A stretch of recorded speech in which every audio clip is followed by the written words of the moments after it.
All right. Hira Rodriguez says the amount of facial hair for a female, surgery to remove. Yeah, so this is an issue that, as you can imagine, like every issue in Islam, the scholars have disagreed. But you will find that the Malikiya and the Hanafiya from the schools of law were very clear in women can remove all this facial hair and things like excessive hair, and they can make their eyebrows, they can do these kind of things. It doesn't, especially the Malikiya were very clear. So they say, so you'll find uh, both in the Sharh al-Kabir and Saghir, I believe, as well. So you'll find the Suqi and Dardir, I believe, both discussing that when the hadith about the woman, the Prophet cursing these people was not to do with this, and it was to do with, they say, women who were in a state of iddah, a period of mourning following the death of a husband, and it was just to condemn that because it was causing social issues. And the Hanafiya in Kitab al-Athar bring a narration from Aisha radiallahu anha about imata, about removing hair from the face.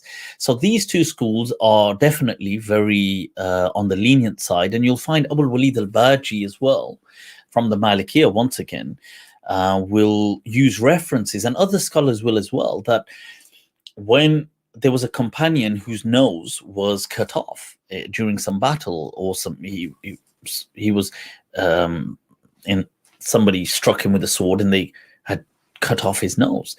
Now, in the time of the Prophet, so he would wear a golden nose. I've always wondered, I wonder how he would make it stick. I mean, maybe they had something that tied it around, or I don't know. But he would wear a golden nose. And obviously gold, because it's malleable and you could design it, and it won't kind of erode and corrosion and stuff like this. But you see, the golden nose would serve no purpose at all. It's only aesthetic. So the Prophet never condemned him, never criticized him for that. And it's rulings like this that Abu al-Walid al-Baji then expand on, seeing that this is purely aesthetic values,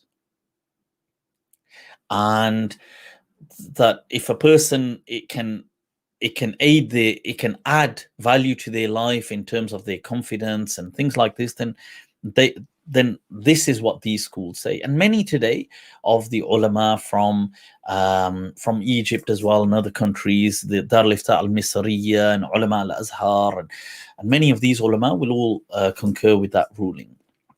And also, a point worth noting, which many people ignore, the hadith they use to say that, but the Prophet cursed these women, that those who trim the eyebrows, namisat, mutanammisat, and those who with the teeth, and those who extend the hair, and those who do tattoos, and even on tattoos, the Malikiya, you'll have people discussing it. You'll have amongst them Az-Zannati, who will speak about the Malikis giving, according to some Malikis, it not being haram. They will say it wasn't haram, and Qarafi also arguing in line of that as well, and stating that the Berber women have always used tattoos. Now, and they said that this was either to do with women in their iddah, in that period of mourning, or it was to do with those who did it with an intent to mutate. Now, what's interesting is those people who do take this hadith literally and very harshly to the letter, saying that women who trim the eyebrow, and that's their worldview. If they want to take that, that's absolutely fine. It's their perspective, their faith. We can't impose things on one another. These, if you believe in something, that's your belief. You don't need to do it. But you can't go around imposing on somebody else, why don't you do it? Well, they might follow the Maliki madhab, they might follow the Hanafi madhab, they might follow the ulama of al-Azhar, they might follow. See, it's your faith and ahkam are only to you. or you may advise if people ask, you say, well, I heard this from a teacher, you know, it's up to you, but you can't impose on others. That's absolutely out of order. You're not trained to do that. I mean, you're not allowed to impose anyway, but you're not even really allowed to teach it unless you're trained. You can only just say, oh, I heard such and such. Now, something that people, an important thing that people often miss is the hadith mentions about those women who straighten the teeth and they file it and straighten it. But today, then braces would cover that ruling, because braces, for the most part, just have an aesthetic value, and they're often straightening the teeth with them. That's all you're doing. And sometimes they have to file down some of the teeth. Yet, you see, because braces are ubiquitous, most ulama, I'm not aware, maybe they declare that haram as well then, because that's what the hadith says about the women that file the teeth.